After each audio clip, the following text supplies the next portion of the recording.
I'm currently getting to see a lot of those stories in my life from when I was in high school and middle school. There was this guy that we were in class with, we being my brothers and I were triplets, and his name was Austin, and he had a crazy childhood. Like, his dad passed away, he was incredibly intelligent, and everything was science-based, and he would argue you up and down about Christianity, about religion. He didn't want anything to do with it, and I remember very vividly all of us praying for Austin all of the time. When people would ask, "Well, who are you praying for this week?" It was Austin. It was Austin and a couple other people, and it has been it's 2025. I have been out of high school for almost a decade. And the other day, it popped up on Facebook because I don't live in my hometown that he was following Jesus. And he wasn't just following Jesus, he was sharing the gospel on Facebook, like to anybody that would listen. And I remember calling my brothers and being like, "Hey, look at what the Lord did." And they're like, "No, I can't believe it. Holy cow, look at Jesus." And it was so cool because this boy that we prayed for 10, 15 years ago is finally getting to see we're finally getting to see the fruit in that. Now, we didn't get to harvest anything by any means, but we definitely planted seeds because the Lord equipped us to share the gospel with him. So if you're having those conversations and you're like, "Man, this person's just not listening."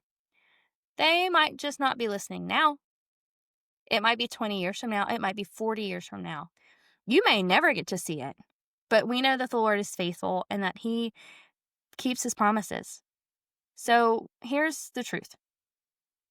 Evangelism isn't really about closing a deal. It's about pointing people to Jesus and trusting him with the rest. Think of someone in your life who's searching, or maybe even skeptical. What if your waiting season, the job you don't have yet, the relationship you're praying for, the circumstance that just feels stuck? What if part of that waiting is so you're in position to share the gospel with that person? Waiting isn't wasted when it's lived on mission. So let's circle back to 1 Corinthians 15. Paul says the gospel is of first importance, not a side note, not a backup plan, the main thing. And here's my encouragement to you. You don't need to have it all together before you share. You don't need perfect timing or perfect words. If you know Jesus, you know enough. Think about this. Someone shared the gospel with you. Maybe it was a friend, maybe it was a parent, maybe it was your pastor, maybe it was a random dude on the corner. And that moment changed your eternity. What if God is asking you to be that person for someone else? As you wait on God in your own life, don't miss the mission right in front of you. Waiting well means trusting God with your story and being willing to share his story with others.